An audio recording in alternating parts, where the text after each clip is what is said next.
na ako doon, tagal mo eh. Mali yung isip ko eh. Pero nandito na eh, okay na to ma'am. Mga ninong natin dyan, baka naman. Kahit ano lang oh, seat cover lang oh, baka naman. May sikat dito sa Pasig na gumagawa ng seat cover, diba? Si Boss Mill. Nakikita ko lang sa Facebook page ko kapag kunwari may mga event silang ganap. Baka naman. So what's up mga motocoops, ngayong araw na to ay wala naman tayong ibang gagawin kundi magdi-deliver na tayo. Dahil 2 days na lang magpaapasko na, ay 3 days pa pala. Gago!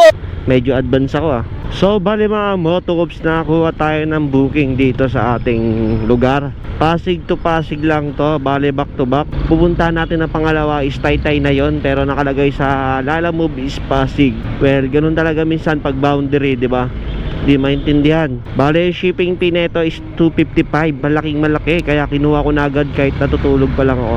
Wala nang ligo-ligo to paps. Nakakatuwa yung shipping ngayon eh, no? Sana kung ganito lang sa January, di ba? Siguro wala nang magdo-double book, sobrang laki ng shipping. Tawagan natin si Kuya Paul. Hello po. Oo? Dito na ako sir, sa pick up. Saan yan? Sa ano po, papuntang Arienda. Hindi lang ah. Ano po ba yung item ma'am? Ano, damit? Sige po. Wait ko na lang po ba kayo dito ma'am? So wait na lang natin dito si madam. Papuntang Arienda? Tela lang to ma'am. Tapan lang natin to mga motocoops.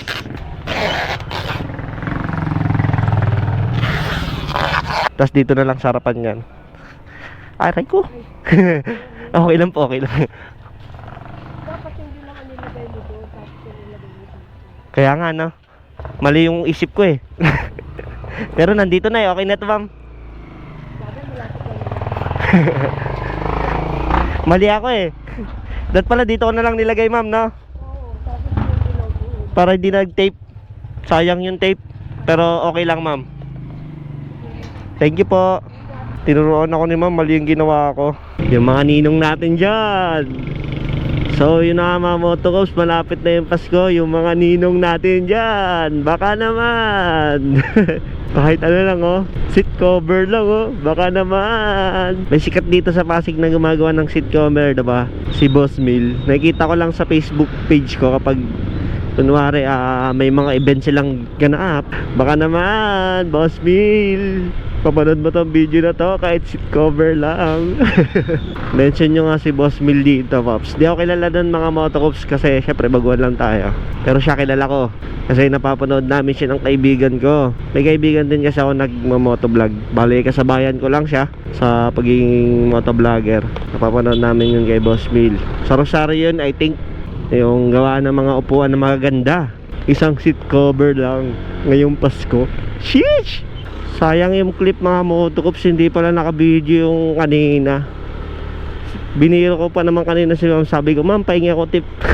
Di ko nakuhanan yung pagka-drop off ko dun. Hello po ma'am. Kukunin kayo dyan ah. Papunta na po ulit ako ng Pasig. Gcash ko na lang. Ay, Gcash na lang po ma'am. Oo ha, kasi malis na ako doon, tagal mo eh. May pinigay sa'yo? Damit meron po ma'am. Pabalik na po ako ng Kalawaan. Oh, sige, thank you. Buti nakita mo agad yung yung location. Very good ka. Very good.